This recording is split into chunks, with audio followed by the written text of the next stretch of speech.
आज मान दिन के शुभ अवसर पर रविवार महुआ डंगाल आसनसोल में श्री सत्यनारायण पूजा ब्लॉक जो कि आपके सामने लाइव वीडियो के साथ में और स्वर्ग प्राप्ति का आनंद लीजिए। जय श्री कृष्ण।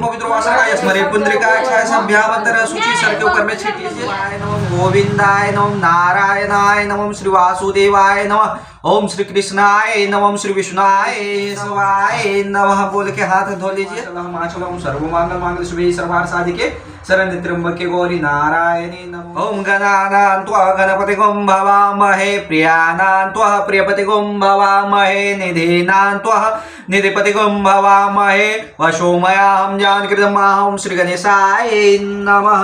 अक्षतं समर्पयामि श्री गणेशाय नमः, दुर्वादलं समर्पयामि श्री गणेशाय नमः, वस्त्रं समर्पयामि श्री गणेशाय नमः, पुंगिफं समर्पयामि श्री गणेशाय नमः। यहाँ पे रखिए। बेलपत्रं समर्पयामि श्री गणेशाय नमः। कोमलांगं सीताशमारो पितवाहवागं पाणो महाशाय यशचारु चापं नमामि रामं रघुवंशनाथं। ओम श्री सीतारामचंद्राय नमः। क्षतं समर्पयामि श्री सीतारामचंद्राय नमः, पुंगिफलं समर्पयामि श्री सीतारामचंद्राय नमः, तुलसीदलं समर्पयामि श्री सीतारामचंद्राय नमः, पुष्पं समर्पयामि श्री सीतारामचंद्राय। श्री हरिप्रिय नमस्तुभ्यं दयानिधे। और पाठ के पत्ता पर रखिए। श्री विष्णु महापुरुषस्य विष्णुराज्ञः अर्ध ब्राह्मणे श्री श्वेतवारा कल्पे अष्टाविंशते मणिमंत्रे कलिकलयुगे प्रथम चरणे भारत वर्षे भारत खंडे जम्मू द्वीपे आर्यावर्ते शालिवाहन शाखे घाघरघोड़ी पुंद्र क्षेत्रे बाबा वेदनाथ धाम क्षेत्रे बाबा बासुकीनाथ धाम क्षेत्रे महुआ डंगाल ग्राम निवासी। अपना नाम गोत्र का नाम ले लीजिए। सह परिवार धन हेतु सुखी संपदा हेतु विद्या बुद्धि प्राप्ति हेतु सकल मनोकामना प्राप्ति हेतु धन धान प्राप्ति श्री सत्यनारायण व्रत कथा ब्रह्मन्मुख नवेद दक्षिणा द्रव्य अहम संकल्प करिष्ये। महामंगल मासे माघ मासे शुक्ल पक्षे आसनसोल अंतर्गत घाघरघोड़ी पुंद्र क्षेत्रे बाबा वेदनाथ धाम क्षेत्रे बाबा बासुकीनाथ धाम क्षेत्रे महुआ डंगाल ग्राम निवासी। अपना नाम गोत्र का नाम ले लीजिए। सह परिवार से धन धान हेतु सुखी संपदा हेतु विद्या बुद्धि प्राप्ति हेतु सकल मनोकामना प्राप्ति हेतु धन धान प्राप्ति श्री सत्यनारायण व्रत कथा ब्रह्मन्मुख पुस्तक संकल्प करिष्ये है। इस पर रख दीजिए। हिंदी में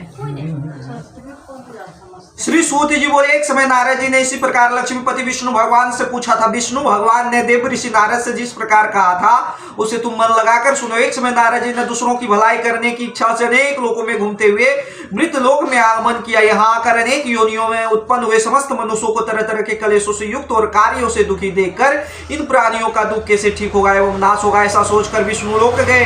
वहां श्वेत वर्ण और चार भुजाओं वाले देवों के इन नारायण जिनके हाथ में शंकर चक्र गदा तथा वनमाला पहने हुए थे देखकर नारद जी स्तुति करने लगे।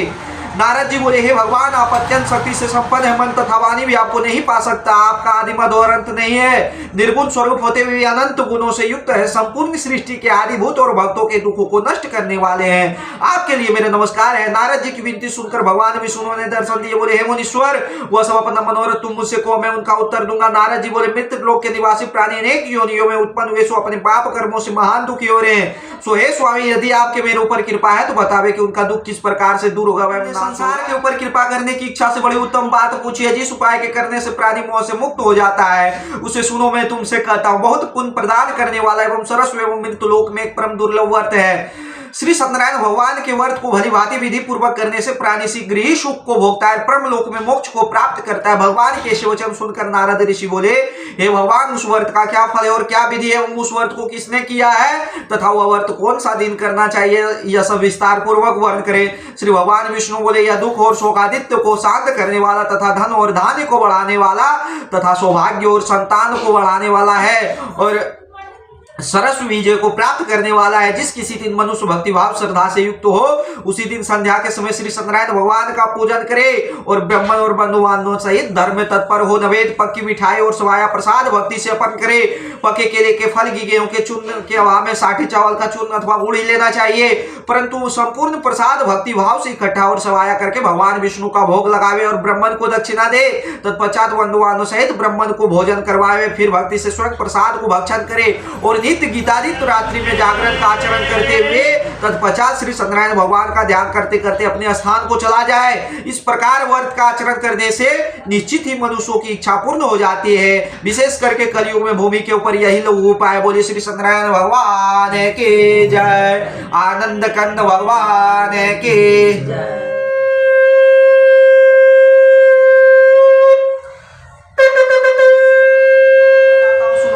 सुंदर काशीपुर नगर में एक अति निर्धन ब्राह्मण रहता था। वह भूख और प्यास से बेचैन हुए नित्य ही पृथ्वी पर घूमता रहता। ब्राह्मण से प्रेम करने वाले विष्णु भगवान ने ब्राह्मण को दुखी देखकर बोले ब्राह्मण का रूप धारण करके उसके पास आदर के साथ पूछा, हे विप्रिय, नित्य दुखी पृथ्वी पर क्यों घूमते हो? हे श्रेष्ठ ब्राह्मण, यह सब मुझसे कहो, मैं सुनना चाहता हूँ। ब्राह्मण बोला कि मैं निर्धन ब्राह्मण हूँ, भिक्षा के लिए पृथ्वी पर निकला हूँ। हे भगवान, यदि आप इसका उपाय जानते हैं तो कृपा कर कहें। वृद्ध ब्राह्मण बोला कि श्री सत्यनारायण भगवान मनचाहा फल को देने वाले, इसलिए ब्राह्मण तुम उनका पूजन और व्रत करो, जिसके करने से मनुष्यों की सब इच्छा पूर्ण हो जाती है।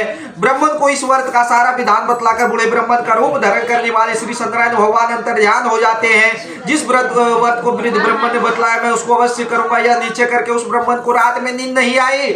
वह सवेरे ही उठकर श्री सत्यनारायण भगवान का व्रत का निश्चय कर ब्राह्मण भिक्षा के लिए चला गया। उस दिन ब्राह्मण को भिक्षा में बहुत सा धन दान मिला, जिससे वह बंधु के साथ श्री सत्यनारायण भगवान का व्रत किया।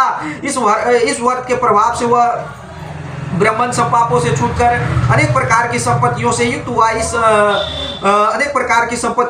हुआ। उस समय से ब्राह्मण प्रतिमास इस व्रत को करता रहा। इस तरह श्री सत्यनारायण भगवान के व्रत को करके वह ब्राह्मण सब पापों से छूटकर मोक्ष को प्राप्त हुआ। आगे भी जो पृथ्वी पर श्री सत्यनारायण भगवान का व्रत करेगा तो वह मनुष्य पापों से छूट जाएगा। इस तरह नारद मुनि ने नारायण का कहा हुआ व्रत मैंने तुमसे कहा है, विप्रिय अब क्या कहो? ऋषि बोले, हे मुनीश्वर, संसार में उस ब्राह्मण से सुनकर किस किसने इस व्रत को किया, हम यह सब सुनना चाहते हैं। इसके सुनने की हमारे हृदय में बड़ी श्रद्धा है। श्री सूति जी बोले, हे मुनीश्वर, जिसने इस व्रत को किया वह सुनो। एक समय वह ब्राह्मण धन एवं ईश्वर के अनुसार बंधु बांधवों के साथ व्रत करने को तैयार हुआ। उसी समय एक लकड़ी बेचने वाला आया और वहां लकड़ियों को रखकर ब्राह्मण के घर गया।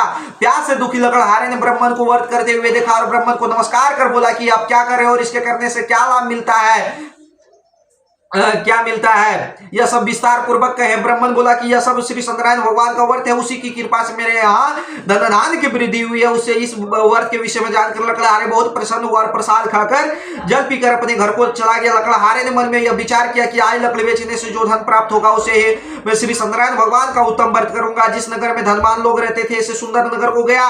उस दिन लकड़ियों का दाम 5 गुना अधिक मिला। तब वह प्रसन्न होकर पके केले का फल, गेहूं का चूर्ण और सब इकट्ठा और सवाया लेकर अपने घर को गया और सब भाइयों को बुलाकर विधि के साथ श्री सत्यनारायण भगवान का व्रत किया।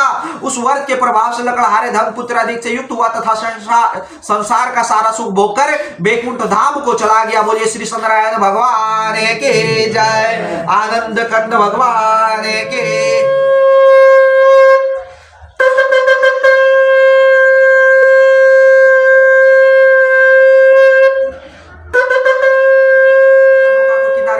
राजा के पास गया और व्रत करते हुए विनय के साथ पूछने लगा, हे राजन, यह भक्ति युक्त चित्त से आप क्या करें और मेरी सुनने की इच्छा वो सब मुझे बतावे। राजा बोला कि हे साधु, अपने बंधु बांधवों के साथ अपने पुत्रादि की प्राप्ति के लिए यह महान शक्तिवान श्री सत्यनारायण भगवान का व्रत वो पूजन किया जा रहा है। राजा का वचन सुनकर साधु आदर से बोला, हे राजन, मुझसे इस व्रत का विधान कहो, मैं भी तुम्हारे कथन के अनुसार करूंगा। मेरे भी संतान नहीं है और इससे निश्चय ही संतान होगी।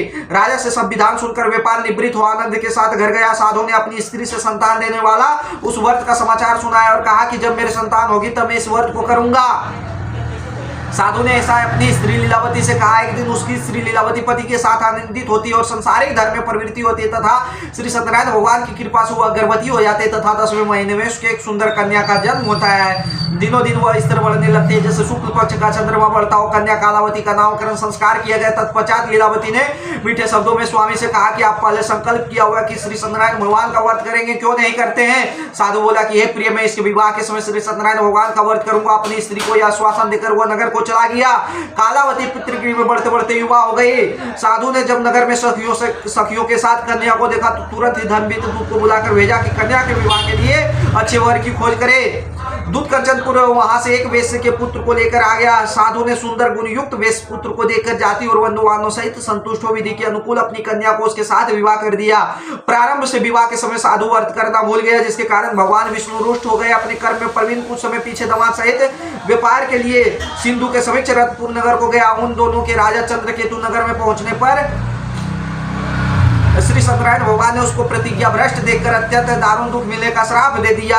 एक दिन राजा के धन को लेकर चोर वहीं आ गए जहां ससुर और दामाद ठहरे हुए थे। पीछे राजा के दूत को आते देख दौड़ते भयभीत होकर चोर वहीं ससुर और दामाद के पीछे माल छिपाकर भाग गए। वहां राजा के धन को रखा देखकर राजा के दूत ने ससुर और दामाद को चोर समझकर उनको राजा के समीप चलाकर बोले कि ये दो चोर हम लाए, देकर आज्ञा दे। राजा की आज्ञा पाकर उनको तुरंत ही दीप्ता से बांधकर महाकारागार में बिना विचार किए ही डाल दिया गया। और श्री सत्यनारायण भगवान के माया के वशीभूत होकर किसी ने उनका कहना नहीं सुना और उसके पास में जितना धन था राजा चंद्रकेतु ने ग्रहण कर लिया। उसी के श्राप के द्वारा उसकी स्त्री भी घर पर बहुत दुखी हुई और घर पर जो धन था चोरों ने चुरा लिया। शारीरिक और मानसिक पीड़ा तथा भूख और प्यास से अति दुखी हो अन्य की चिंता में वो घर घर फिरने लगी। एक दिन कन्या भूख से पीड़ित हुई और ब्राह्मण के घर गई। वहां जाकर उसने श्री सत्यनारायण भगवान का पूजन देखा। वहां बैठकर कथा सुनकर प्रसाद भक्षण कर माता लीलावती ने कन्या को प्रेम से पूछा कि हे पुत्री, रात में कहाँ रहे? मेरे मन में तुम्हारे लिए क्या विचार चल रहा है? कालावती शीघ्र ही माता से बोलती है कि हे माते, मैंने एक ब्राह्मण के घर में मन चाहा फल देने वाला पूजन देखा है। कन्या के ऐसे वचन सुनकर वेश्य की स्त्री श्री सत्यनारायण भगवान का व्रत करने को तैयार हुई। उसी वेश्य की स्त्री अपने कुटुंबियों बंधुओं के साथ व्रत किया और श्री सत्यनारायण भगवान से वर मांगा कि मेरे पति और दामाद शीघ्र ही घर आ जावे और प्रार्थना की कि दोनों का अपराध क्षमा करे। फिर श्री सत्यनारायण भगवान इस व्रत से संतुष्ट हो जाते हुए राजा चंद्रकेतु को स्वप्न में दिखाई दिए और कहा, हे राजन, दोनों बंदियों को कल सुबह ही छोड़ देना और उसका जो धन लिया है सब दे देना, नहीं तो तुम्हारा राजपुत्र अधिक सब नष्ट कर दूंगा। राजा को ऐसा करके भगवान विष्णु अंतर्ध्यान हो जाते और प्रातः काल राजा चंद्रकेतु ने अपने सज्जनों के साथ सभा में बैठकर सबको अपना स्वप्न सुनाया और कहा, दोनों व्यस्त हुआ है और श्री सत्यनारायण भगवान का विधि विधान से पूजन कर अपने नगर की ओर प्रस्थान कर गया। बोले श्री सत्यनारायण भगवान के जय, आनंद कंद भगवान के।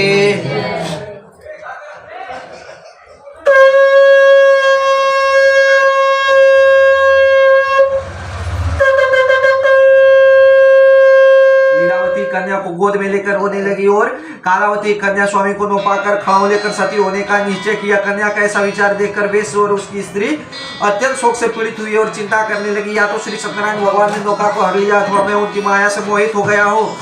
मैं अपने धन एवं ईश्वर के अनुसार श्री सत्यनारायण भगवान का पूजन करूंगा। ऐसा अपना मनोरथ सबको बुलाकर कहा और दंड के समान दंडवत बार बार भूमि पर गिरकर श्री सत्यनारायण भगवान को प्रणाम किया। तब दिनों के पालन करने वाले श्री सत्यनारायण भगवान दया से पूर्ण होकर साधु से बोले कि ये साधु, तेरी कन्या ने प्रसाद को छोड़कर पति को देखने चली आई, इसलिए कन्या का पति अदृश्य हो गया है।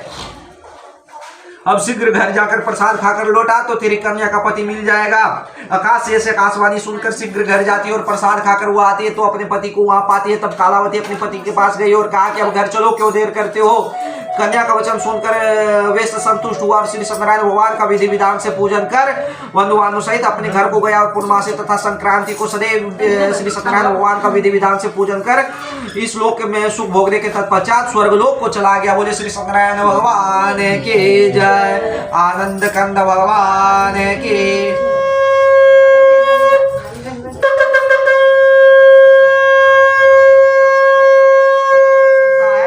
सत्यनारायण भगवान की कृपा से उसके सब पाप नष्ट हो जाते हैं। जिन्होंने पहले समय में श्री सत्यनारायण भगवान का व्रत किया है, हे मुनीश्वर, उसके अगले जन्म को कहता हूँ सुनो। बुद्धिमान सदानंद ने सुदामा का जन्म लिया। उस जन्म में उसने श्री कृष्ण का ध्यान करके मोक्ष को पाया। लकड़हारे भील गुरु राजा हुआ। उस जन्म में उसने श्री रामचंद्र की सेवा करके बैकुंठ धाम की प्राप्ति की। उल्कामुख नामक राजा दशरथ हुए। वह भी रंगानाथी जी की पूजा और सेवा करके बैकुंठ धाम की प्राप्ति की। धर्मात्मा सत प्रतिज्ञा साधु और ध्वज बना, जिसने अपने पुत्र को आरे से आधा चिरकर कर विष्णु भगवान को भोग लगाकर बैकुंठ धाम को चला गया। महाराज तुंग ध्वंग स्वंग भूम हुए जिन्होंने भगवान विष्णु के सब भक्ति युक्त कर्म करके बैकुंठ धाम को प्राप्त किया। बोले श्री सत्यनारायण भगवान के जय, आनंद कंद भगवान की। पितृ पूजा करना जरूरी है। जब तक आप गया वो पिंड न दीजिएगा तब तक। गया पिंड दे दिए हैं तो सब करा दिए, इधर उतना सामर्थ्य नहीं होता, सब कर दिया। तो गया पिंड में वो नॉर्मल गरीब आदमी भी जाके देता है और अमीर आदमी भी। क्या कि आप उनको पितृपक्ष में पूजा नहीं कीजिएगा। अब उनका पिंड, उनका आत्मा को तृप्ति मिल गया, संतुष्टि मिल गया है। अब वो भटकेंगे नहीं। होता है कभी कभी आके सपना दे देते हैं उनको पूजा करे, ये करो वो करो, ये घट गया। कभी कभी आते हैं या कभी कभी देखा। इसमें देखिए संति जी मेरा संस्कृताय नमः स्वाहा, शंकराय नमः स्वाहा, ओम श्री माधवाय नमः स्वाहा, ओम श्री केशवाय नमः स्वाहा, ओम श्री भूमाय नमः स्वाहा, ओम श्री केतुवाय नमः स्वाहा, ओम श्री ब्रह्माय नमः स्वाहा, ओम श्री विष्णुवाय नमः स्वाहा, ओम श्री शिव शंकराय नमः स्वाहा, ओम त्र्यंबकं यजामहे सुगंधि पुष्टिवर्धनम् उर्वारुकमिव वन्दनामि मुख्यमार्थ स्वाहा, ओम त्र्यंबकं यजामहे सुगंधि पुष्टिवर्धनम् उर्वारुकमिव वन्दनामि मुख्यमार्थ स्वाहा, ओम भूर्भुवस्सुतः सुवितुरं भर्गो देवस्य धीमहि धियो यो नः प्रचोदयात् स्वाहा, ओम भूर्भुवस्सुतः सुवितुरं भर्गो देवस्य धीमहि धियो यो नः प्रचोदयात् स्वाहा, ओम भूर्भुवस्सुतः सुवितुरं भर्गो देवस्य धीमहि धियो यो नः प्रचोदयात् स्वाहा, ओम भूर्भुवस्सुतः सुवितुरं भर्गो देवस्य धीमहि धियो यो नः प्रचोदयात् स्वाहा, ओम ऐं ह्रीं क्लीं श्री कालिकाभ्यो नमः स्वाहा, ओम ऐं ह्रीं क्लीं श्री कालिकाभ्यो नमः स्वाहा, ओम ऐं ह्रीं क्लीं श्री दुर्गाभ्यो नमः स्वाहा, ओम ऐं ह्रीं क्लीं श्री दुर्गाभ्यो नमः स्वाहा, ओम ऐं ह्रीं क्लीं श्री दुर्गाभ्यो नमः स्वाहा, ओम ऐं ह्रीं क्लीं श्री हनुमन्ताभ्यो नमः स्वाहा, ओम ऐं ह्रीं क्लीं श्री हनुमन्ताभ्यो नमः स्वाहा, स्वाहा स्वाहा स्वाहा स्वाहा ठीक है ना, स्वाहा स्वाहा स्वाहा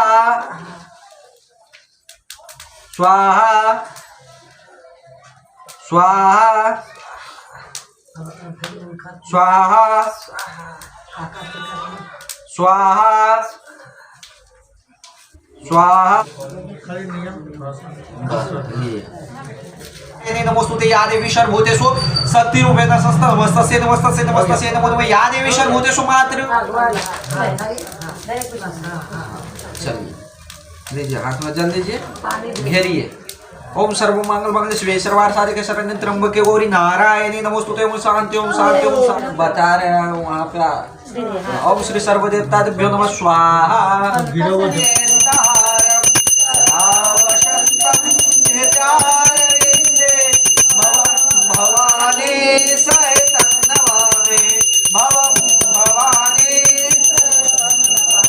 जय श्री लक्ष्मी रमना, जय श्री लक्ष्मी रमना, श्री सत्यनारायण स्वामी, श्री सत्यनारायण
भयो ओम जय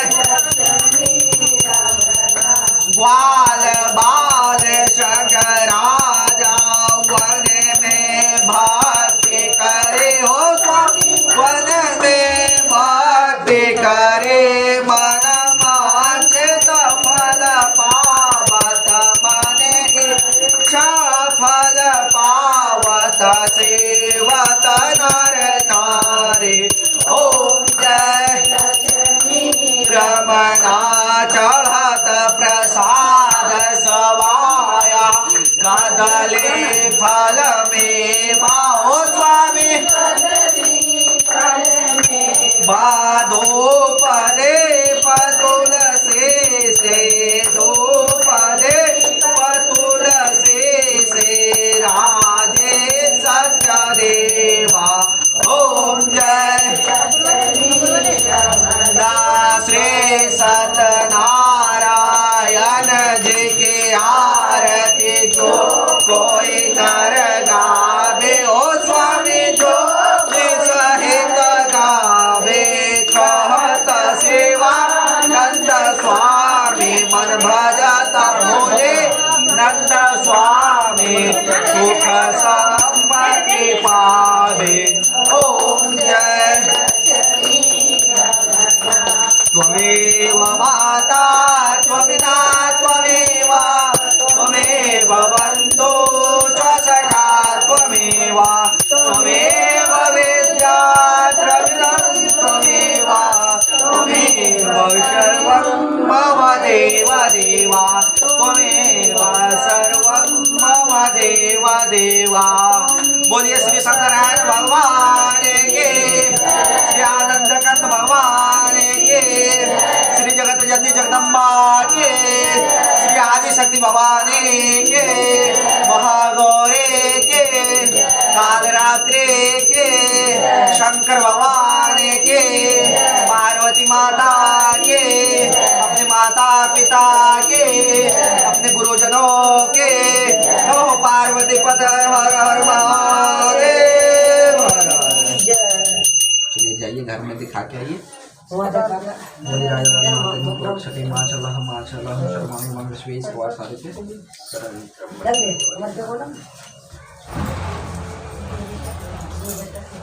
ओम चिंतन मंदिर नित्यं पवित्र वस्तु सर्वदा ओम चिंतन मंदिर नित्यं पवित्र पावनाशं नित्यं लक्ष्मी वस्तु सर्वदा ओम नंद भगवान सुरक्षते माचलः माचलं सर्वं ओम विश्वे स्वासादिके सर्वं त्र्यंबके गौरी नारायण। हो गया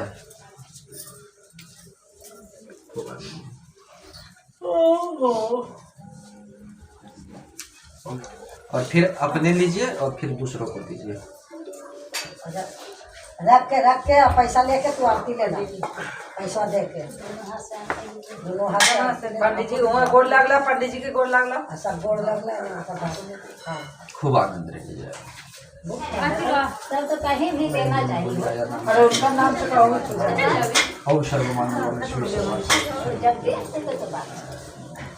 नहीं पूजा करते नहीं करना चाहिए, हिंदू धर्म के करना चाहिए। ठीक से हम कोई दिन बिना नहाइले नहीं रहे। ना कोई बुखार भी रहे तो 365 दिन नहाइए। कोई दिन भी बिना नहाइले हम नहीं रहे। 8:30 बजे तक रेडी हो जाइए। हमारे बाप चलती हैं, अब आप समझे चलो अपना बाल बच्चा के लिए काम नहीं कर रहे। अच्छा लोग 50% देना जल्दी सबको हाँ हाँ धो चना में लेके बाकी सबको बैठिए ना चाची, हो गया ना। हाँ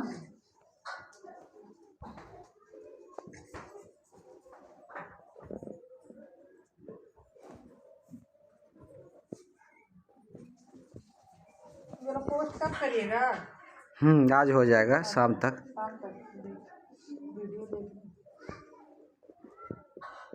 ट्रेन निकल गया खाली सबको